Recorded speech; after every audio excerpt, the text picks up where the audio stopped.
This is Where We Live on Connecticut Public Radio. I'm Lucy Nalpathanchel, broadcasting remotely. Southern Connecticut State University is one of many higher ed institutions that have begun offering online courses before the pandemic hit. Now all campuses are closed and students and faculty have been forced to adapt to classes online. Coming up, we talk to Southern's president, Joe Bertolino, about higher education now and in the future. Are you a college student? How's online learning going? If you're a staff or faculty member, we want to hear from you too. Join the conversation. 888-720-9677. That's 888-720-WNPR. You can also find us on Facebook and Twitter at Where We Live. I want to welcome our first guest to the show on Zoom, Elizabeth Rousseau, who's studying economics and public policy and law at Trinity College in Hartford. She was living on campus. Elizabeth, welcome to the show. Thanks for having me. So tell us a little bit about your experience at Trinity. I understand you were an RA? Yeah, so I started being an RA in the fall, and I was living in a residential learning community with for our first year students, and it was going well. I was building a community with them, and then we found out that we were going to be leaving campus. And so what was your reaction? Did you think it might be short-term versus long-term? Yeah, I definitely thought it was going to be short-term. We found out March 11th, which was the Wednesday before spring break, that we were going to go home for spring break, and then we'd have another 2 weeks of virtual learning. And so we all sort of thought it'll be 3-4 weeks, and most people left some of their things, brought home all of your school stuff and clothes, but leave like the big things like your fridge and microwave at school. And what was or has been communication like from Trinity in terms of, again, so many schools had to shift suddenly to offering this online classroom, so to speak. And so for your major and for the classes you were taking, what was that like? It was slow at first to come. We were waiting on like the academic faculty to meet and to decide on pass fail. So we have pass fail as an option for this semester. And then also after that came out, it was like a day before both of my departments came out with, we'll take all of these classes pass fail towards the major, and there were like a couple that you had to have your regular grade in. So it's been good, but news has been slow, and there have been a lot of rumors, and we still just don't have much information. So have you completed finals, or what's the calendar look like for you now? I submitted my last final last night, and I'm thinking about taking a summer class, but until like mid-June, I don't have much more information beyond the fact that they're hoping to have students on campus in the fall. You're hearing Elizabeth Rousseau. She's a junior in economics and public policy and law at Trinity College in Hartford. As we talk about this shift to online learning for so many college students across our nation, we want to hear from you too. Please give us a call. Let us know what it's been like to shift to learning this way, especially if you were living on campus. 888-720-9677. You can also find us on Facebook and Twitter at Where We Live. And we wanted to bring in some faculty perspective. So joining us now also on Zoom is Alexis McLeod. He's associate professor in the philosophy department at University of Connecticut. Alexis, welcome to the show. Thank you for having me. So when did you find out UConn was going to be offering online classes for the rest of this semester? And what's it been like for you to shift? Well, we found out just before spring break. So it was around the second week of March. There had been some discussion of it before. This was obviously kind of the situation with the virus had been getting worse, and some of us were kind of expecting this. But it was still really difficult for many of us, like myself, who had never taught online courses before. There was quite a bit of a learning curve. it definitely wasn't easy or fun to transition into online, but we made it work. So tell us how you made it work. What platforms are you using, and describe what it was like to turn on the computer and see possibly your students looking back at you as you taught your course. Yeah, it was difficult, and especially in my position as a philosopher. Philosophy is not the easiest thing to teach online. There's a lot of kind of interaction that we have. I tried a couple of different methods. I was kind of learning on the fly. One of the things I tried at first was using Zoom, having multiple people kind of trying to interact in that way. I found that wasn't actually as effective as I thought it would be. And so I transitioned to a kind of method where I used PowerPoints online, and I had meetings via Zoom, and doing things that way to close things out. I also had to change a bit of the requirements of my course to make it a little bit easier for everybody to keep up with everything, given that the students were going through the same disruptions that we were. And so I basically truncated everything and made it a bit easier for them to deal with. There's so much emphasis on how this shift to online learning affects academics, but you must also be thinking and worrying about your students' emotional health or their mental health and all of the stress that this pandemic brings. Absolutely. And so it's been difficult for all of us for those reasons. And when I talk to my students, sometimes I would try to kind of check in with them and to tell them to try to relax and take things as easy as they could, because I know that we're feeling the stress. I know that they've got to be feeling the stress as well. And some of them have written to me and talked about that. So it's been a difficult thing. And I think that's part of the reason that I look toward trying to make the requirements less onerous for the last part of the class because of all that they're going through.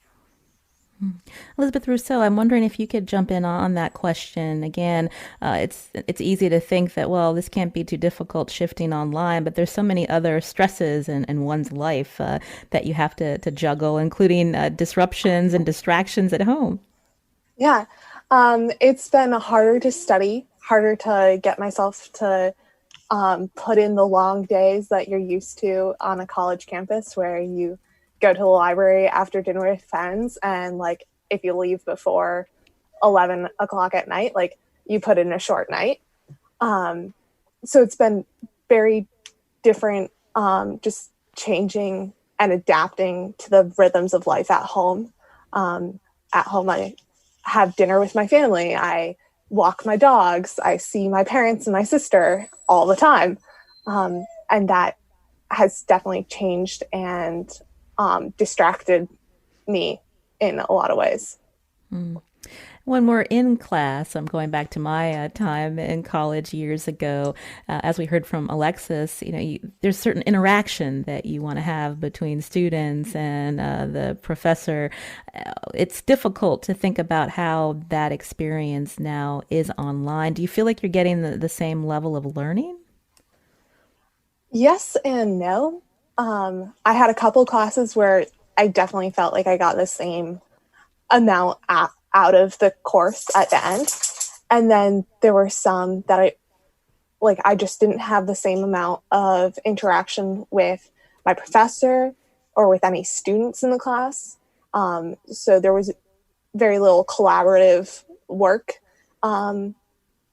After we went to virtual, and it was harder to, ask a question because if you'd have to interrupt in a much different way, like the social norms were disrupted, and that was hard to get used to.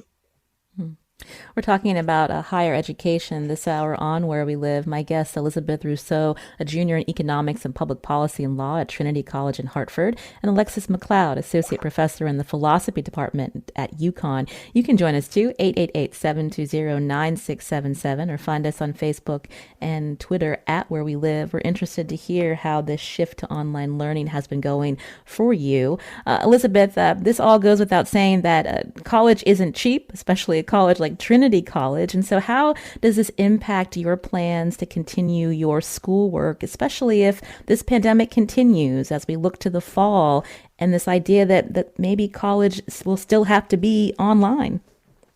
Yeah, it's hard to imagine paying what my family has been paying for Trinity College, for me to be living at home and taking my classes all on my computer.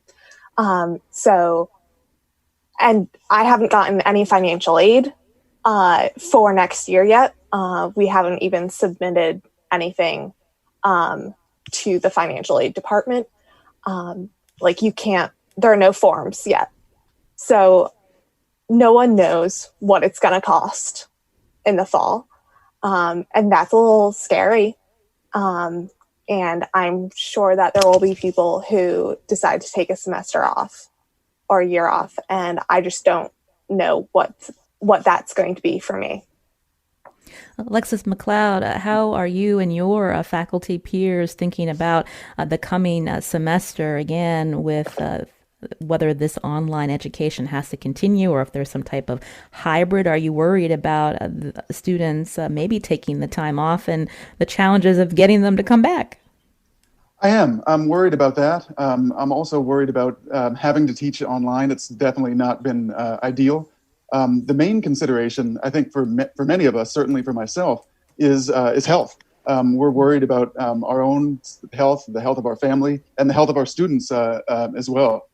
This is certainly something that none of us have ever gone through before, and so we're nervous about the possibility of having in-person classes, even though all of us want to. I don't think I've talked to anyone who doesn't ideally want to be on campus in the fall. But it's difficult. I would like to be cautious because we don't know much about this virus yet, and because we know that it's so dangerous. And so this is if it's required, right? Or if things aren't under control by the fall, then personally, I would rather teach online just because of the potential dangers.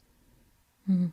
We're hearing from officials like New York Governor Cuomo thinking about this may be the time to really re-envision education. Online courses may become more common. How do you and your colleagues react to that, Alexis? This is it's a difficult topic because on one hand, I agree partially with that. I think that having an online component would be a good thing and would allow for more people to engage with courses. But at the same time, there's a danger in that we get pushed online and it takes away from some of the things that we do in person, especially in areas like philosophy, in which the in-person component is a large part of what we do. So I both agree with the idea that we should integrate aspects like online, especially now during this dangerous period. But I also, a lot of us would, and I would as well, would want to push back on the idea that we should move more robustly toward a kind of online model, which we already in many ways have. We do online courses all the time. So some kind of hybrid approach, I think, is good, and maybe the increased use of some online components. But I'm a little bit nervous about getting too far onto the online component of teaching. We are focusing today on students and faculty, but we should say that we know there are many different people impacted when a college or university closes. The state has this statistic that 45,000 residents are employed at state colleges and universities, and there definitely is an impact on them as these campuses close. I want to thank Alexis McLeod for joining us again, associate professor in the philosophy department at University of Connecticut. Also, Elizabeth Rousseau, a junior in economics and public policy and law at Trinity College in Hartford. Thank you both for your perspective here on Where We Live. Thank you. Thank you. Coming up, we're going to actually hear how administrators within the Connecticut colleges and universities system are preparing. We talk with Southern's president, Joe Bertolino, and we want to hear from you. Are you advising your high school senior about to graduate to take a gap year with the prospects of online college learning continuing in the fall? Or are you a student who wants to talk about your experience shifting to online coursework? You can join us 888-720-9677. That's 888-720-WMPR. Or find us on Facebook and Twitter at Where We Live.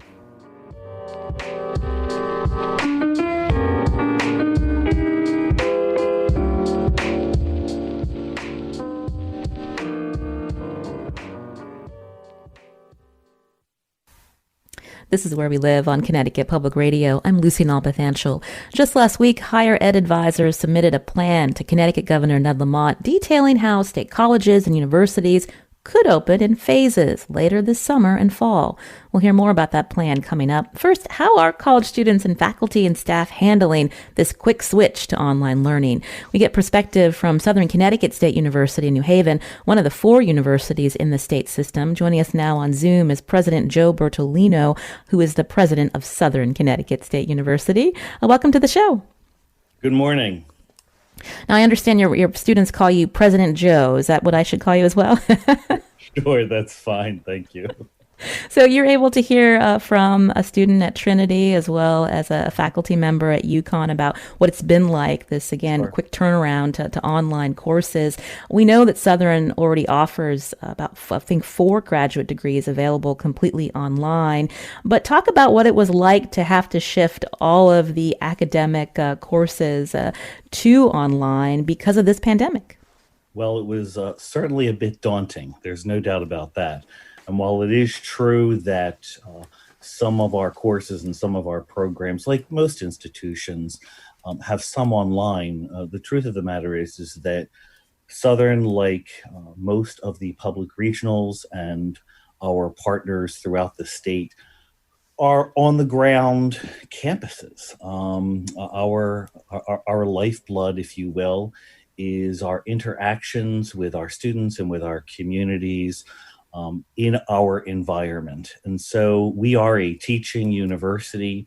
So I think part of what has happened here is we've gained a greater appreciation for the face-to-face experience, if you will. I think prior to this, folks would talk about the possibilities of online education. And I wouldn't call what we're doing online education as much as I would call it remote learning or remote teaching, because we only had a 10-day period, essentially, to transition to online or remote programs. And we managed to do that pretty quickly because of the great work of faculty and staff. I mean, it was incredible to see how folks transitioned, and essentially we must have trained well over 1,000 full-time and part-time faculty and staff in a 1-week period. It was pretty incredible. That's a good point that you made about maybe not calling this online learning, but like remote education, because of the fact that there's so much planning and preparation when you think about what an online learning course load looks like with this quick turnaround. What is being lost in the type of learning that Southern students and faculty are providing their students? Well, I'll give you a good example because I actually teach a class. I teach a leadership class. I have 40 students in that class.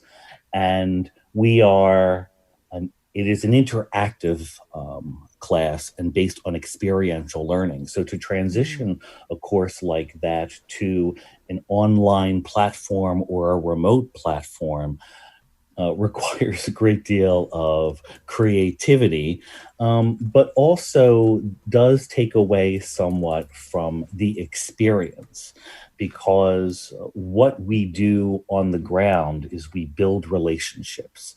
It's not just about the discipline learning or the academic learning, but it is also a combination of the academic discipline, the experience, the interactions, the connectivity. Essentially, we are educating the whole person. And so those experiences are pretty vital. Students will say to me often that what they have valued most about their Southern experience are the relationships they've developed with faculty and the lifelong friendships and relationships they've formed in general. Those are much harder to create and maintain in an online or virtual platform versus face-to-face.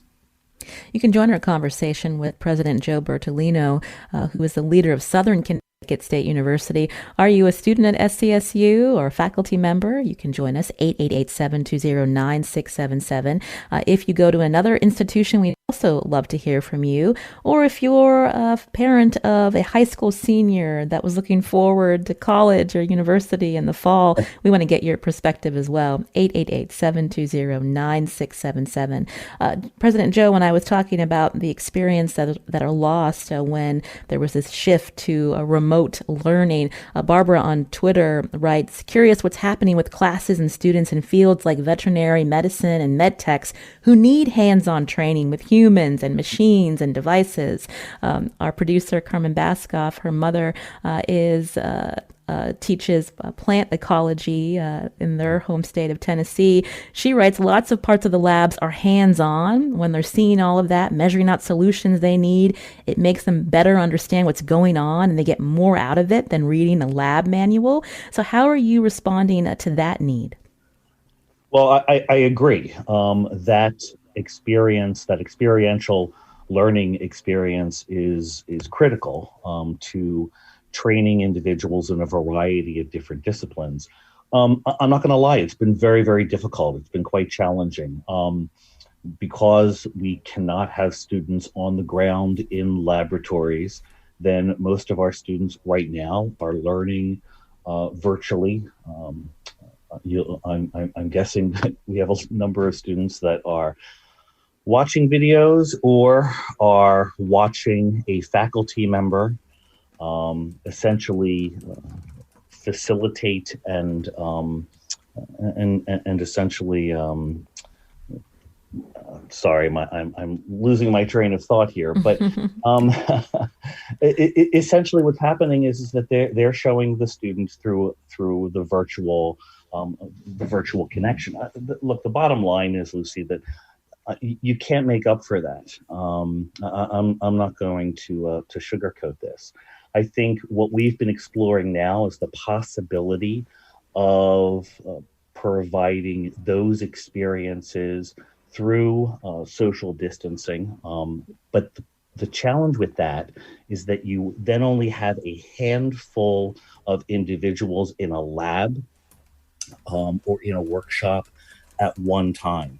And so that would require a lot of repetition on the part of the faculty member in order to make that work. Now, in the health professions, it might be a little bit easier because right now, hospitals and clinics are able to work with our students in a variety of different ways. And as you've heard, at some institutions, they're actually graduating some of their healthcare students earlier so that those students can find their way into the hospitals or the clinics, et cetera. But your callers are correct. I don't have an easy answer for that. I don't think there is one. And I think that is part of the experience that gets lost. We do the best we can, quite frankly. You're hearing again the president of Southern Connecticut State University, Joe Bertolino, here on Where We Live. You can join us too, 888-720-9677. Frank's calling in and teaches at Southern. Frank, you're on the show. Yeah, hi. Thank you very much for taking my call. I just wanted to just say that I taught at Southern for many years, and the president's doing a wonderful job, and I entirely agree with him that part of the greatness of our university at Southern is the way that the interplay between the students and the faculty and the personal relationships. So this COVID-19 has had a profound effect on a lot of the students' education. I'm hoping we can get back to a period of normalcy. Well, Frank, thank you for your call. Let's transition to getting back to normal at some point. President Joe, tell us about the plans in place. If there's a way to reopen in the fall, what does Southern need to make that happen? Well, a couple things. First and foremost, I do think that this opportunity presents us with a sense of what works, what doesn't work, what we can improve upon moving forward. Because I expect that the future of higher education will be a hybrid model, at least in the short term, given the pandemic. So what does that mean, hybrid? Yeah. Yeah. So what that means is that you will have some disciplines that will be taught online or that will continue to be taught online. Some will be taught on the ground. Some will be a combination of on the ground and online. Some will be essentially, some students will be able to sit in a classroom practicing social distancing, engaging with their professor, but because of the pandemic itself, whether a student, and because of family situations, I mean, we need to take into account that this is complex. It's not just about individuals and their learning environment, it's about their lives.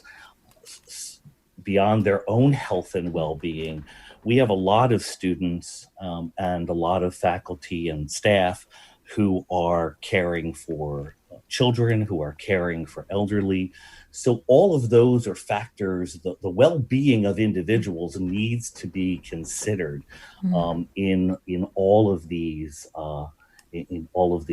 possible plans.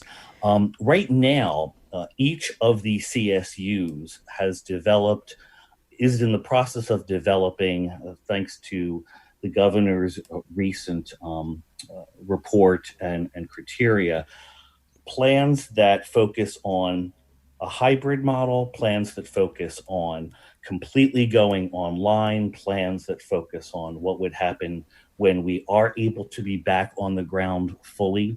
And so the logistics of those are pretty comprehensive. We do need testing, which is probably at the top of the list. Two, we need the guidelines from the CDC, which require PPE. Those are things that we are going to need. We're going to need to engage in discussions about contact tracing. And we're going to need to talk about issues of ensuring that we have the opportunity and the capacity to provide students with the health care and the health services that they need. So there's a lot there to unpack. I think at this stage of the game, we're looking at all angles, all possibilities. My hope is that at Southern, what we will find is again, what I mentioned earlier, this hybrid model, the ability to do some things on campus, the ability to open campus, because I do have to tell people, your colleges and universities across the state are open and are going to be open in one way, shape, or form. And they will be delivering education, and they'll be delivering it well. Well, let's talk. I know that Southern and the other state universities that you mentioned, many of them are considered commuter institutions, but you also have residential halls, I believe 3,000 beds. There are dining halls. So how does that get sorted out because of the fact that social distancing may need to continue? Well, let's assume for the sake of argument that with 3,000 beds on Southern's campus, we may only be able to accommodate half that number, which would mean single rooms, which would mean configurations related to bathroom facilities, social distancing, ability to test, etc. So we are exploring a variety of models in that regard. I think all institutions are doing that. And with regard to dining, well, I think one can assume that there probably will not be a traditional buffet style dining hall. It may be delivery, it may be grab and go. So I think we're going to find ourselves being quite creative. I will say that the residence life teams across the state have done some extraordinary work in looking at the data and working with the health department. And in addition to that, our food service vendors, again, they are dealing with these issues across the country because those are larger organizations. And my guess is that they are making every effort to explore different models. Lately, we've been talking about this notion of a Grubhub, Uber Eats, DoorDash Southern Dash kind of model. And so those are things that we'll wind up exploring. President Joe, what kind of conversations are you having with faculty and staff right now when they think about all of the extra time that they're spending in front of their computers trying to make this learning work, this idea of a hybrid model possibly down the road?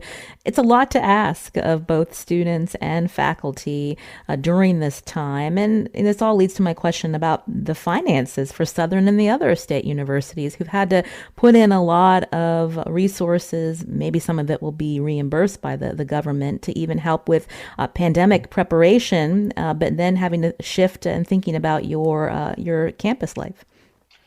Well, I think first I want the faculty and staff and students to know that it's hard. We know that it's difficult. We know that it's challenging, and we're grateful and thankful that folks have they've owned it, if you will, if you'll allow me to use that term. I think folks have rolled up their sleeves and have just said, this is what we need to do for the benefit of our students and for the benefit of our institution and for the benefit of our community, particularly as a social justice university. So I think in general, folks have accepted the charge, if you will. Now, having said that, I think it's incumbent upon leaders of institutions, again, to be focused on the health and well-being of the members of their community. And that includes being cognizant of the experiences that individuals are having in their homes, with their families. The personal aspects matter, because you have an individual who's trying to teach or trying to run an office or a department while simultaneously homeschooling children, for example, or taking care of an elderly family member. So all of those things, I think, tie in. The best that we can do, I think, particularly over the summer, we need to take the summer to provide the appropriate platforms, provide the appropriate instruction and training, so that individuals will have the tools necessary to be able to do whatever it is they need to do. Creativity is going to, yeah, go ahead. I'm sorry, how are you thinking about enrollment in terms of how that will be impacted? Because again, some families, some students may not want this online learning. They want that in-person, on-campus experience. Are you expecting your numbers to drop? Sure. I think that we'll find, in terms of the enrollment and the finances, it won't be easy. Enrollment was already a struggle in the Northeast and in particular in New England. So there have been, because of demographics and because of the changes in the economy over the course of the last several years, there has been a decrease in the number of students who are attending institutions of higher education. And so the competition has been pretty fierce. But having said that, I think that the best that we can do now is to make every effort to articulate why education matters. I think it's going to matter even more so as the job market becomes more fluid. I mean, this is a challenging time to look for employment. And so the more opportunity and educational experience you have under your belt, I think the more likely you are and the more competitive you will be in the job market when the time comes. I also think that I often say to students, this is an opportunity. If you're going to be at home, yes, online learning might not be ideal. But again, if you're going to be at home and you don't have a number of other options, there's an opportunity for you to finish your degree and perhaps even complete that degree faster than you might have originally completed the degree. The experience will not be exactly the same, but you might be surprised to learn that we have had a number of events, social events, academic events, just community events, all virtually. And it's actually been pretty exciting to see. I think the plus side for a lot of our students are that they are used to a virtual environment. They live it every day. They've probably adjusted better than those of us of different generations have.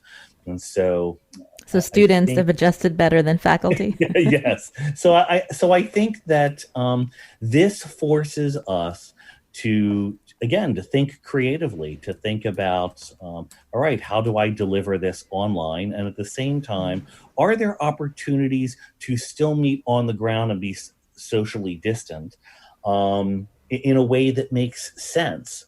Even if we were to deliver all of the classes online, that doesn't necessarily mean that you can't explore other opportunities through social distancing. I think that's the first piece. In terms of the finances, Lucy, this will impact significantly the fiscal strength and viability of almost any institution.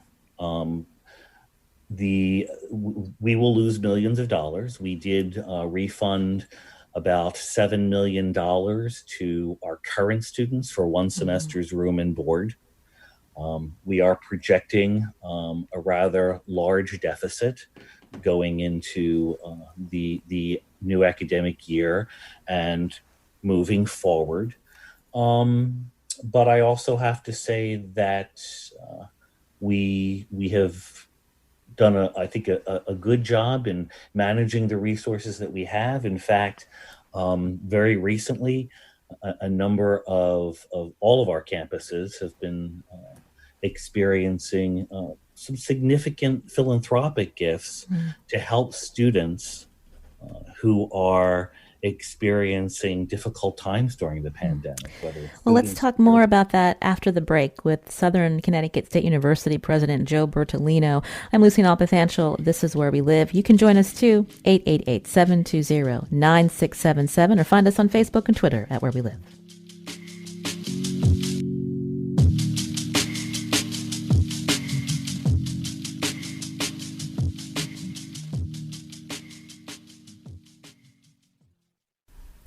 This is Where We Live on Connecticut Public Radio. I'm Lucy Nalpathanchel. Today we're talking about higher education during this pandemic with my guest, President Joe Bertolino, who leads Southern Connecticut State University in New Haven, Connecticut.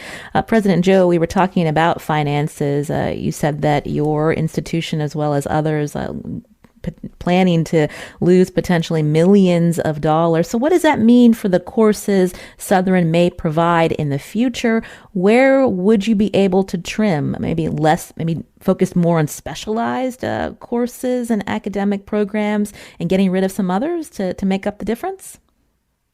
Well, first, the federal government will help. The CARES Act helps tremendously, at least up to a point. And so we will be able to recoup some of those dollars. But a lot will depend on what the federal and state government are able to do in terms of support moving forward as COVID-19 continues to unfold. As it relates to delivery of courses and delivery of services, I do think that you'll find that we will have to make some very difficult decisions. All institutions will.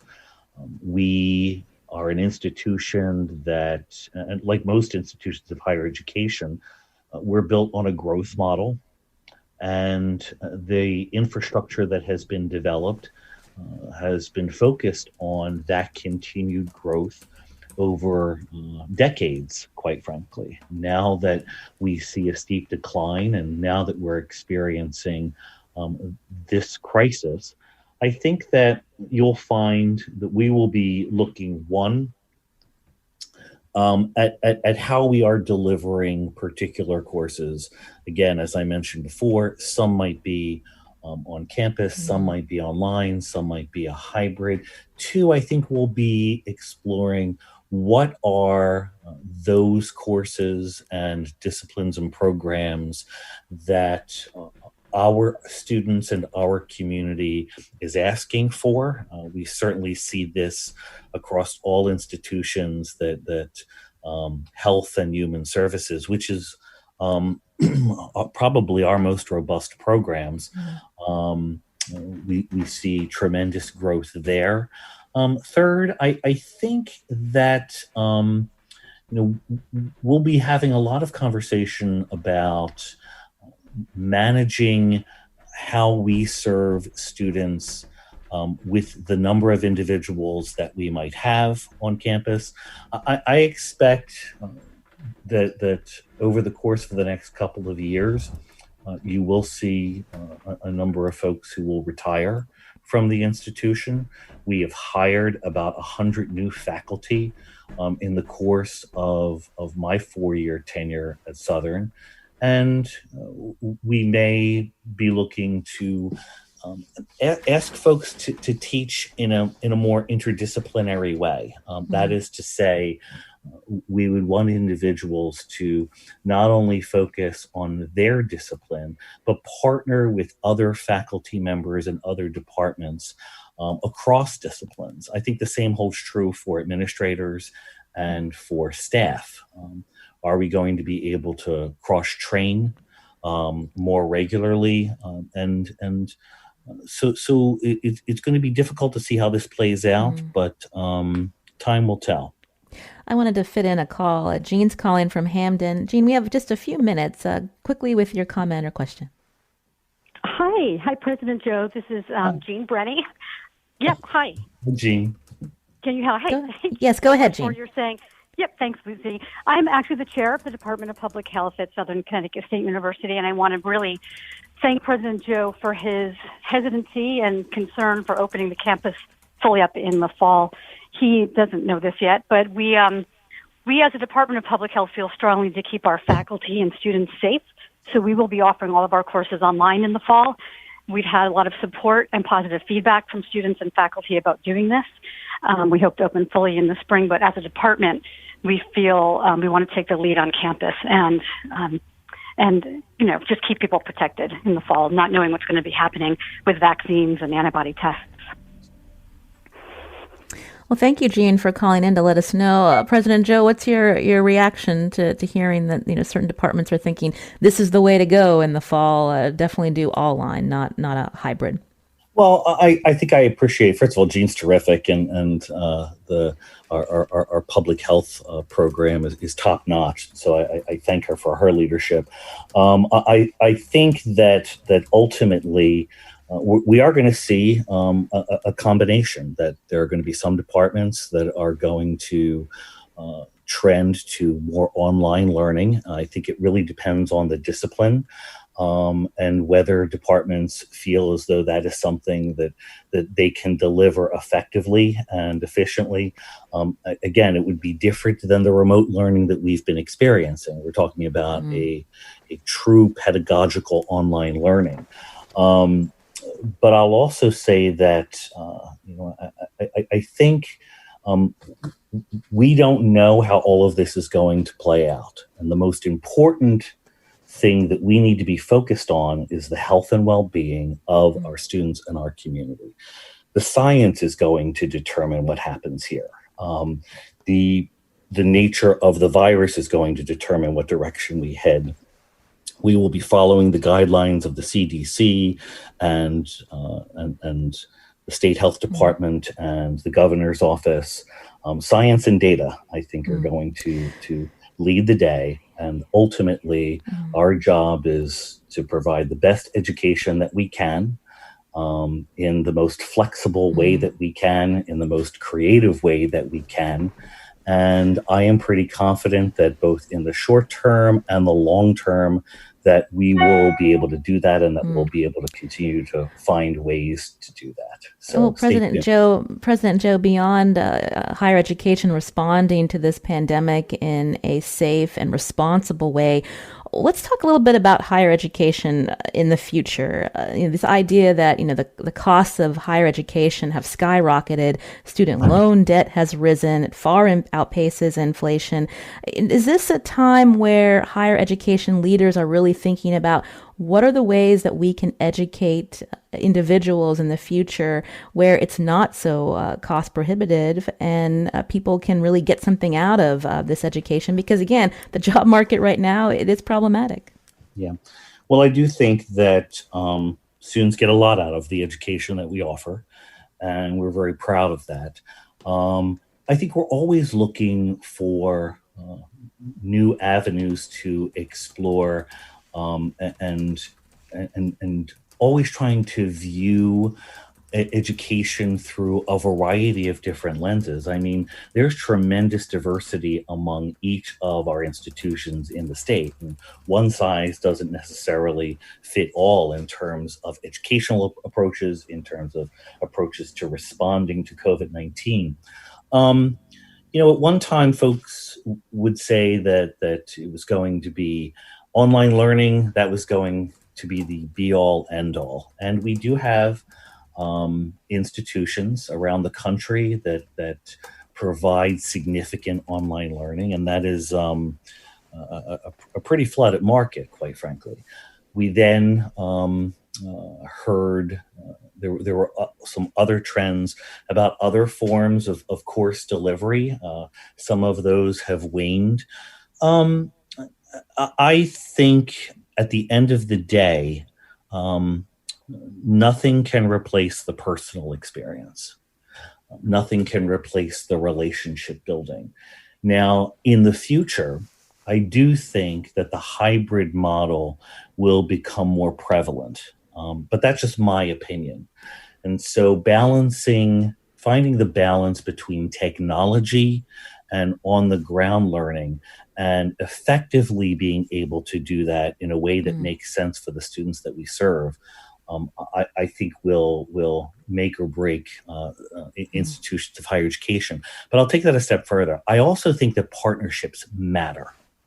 So, for example, Southern has partnerships with Gateway Community College, Housatonic Community College, Norwalk. Those partnerships, those connections, not just with community colleges and traditional two-year institutions, but those partnerships with other four-year institutions, I think are going to be critical. When one institution is in crisis, it impacts all of us in higher education. So I think our responsibility is to try to be as supportive as possible to all of the institutions in the state. How do we help one another? As for the finances, I think the change will come over time. I think we will find that as individuals leave an institution, or as individuals retire, or as enrollment trends change, we'll see some programs merge with other programs. We'll look to hire faculty and staff in a particular discipline or a series of disciplines. Probably. And President Joe, we're running out of time here. I did want to bring up Kathleen had called in and just wanted to remind everyone, as we talk about the future of higher ed, need to think about students' computer and internet resources. It's not easy for everyone, and that's something I'm sure that's in the discussion. But I want to thank President Joe Bertolino. Again, he leads Southern Connecticut State University. Thank you so much for joining us today here on Where We Live, and we hope to continue this conversation in the future. Today's show produced by Tess Terrible. I'm Lucy Nalpathanchel. Thanks for listening.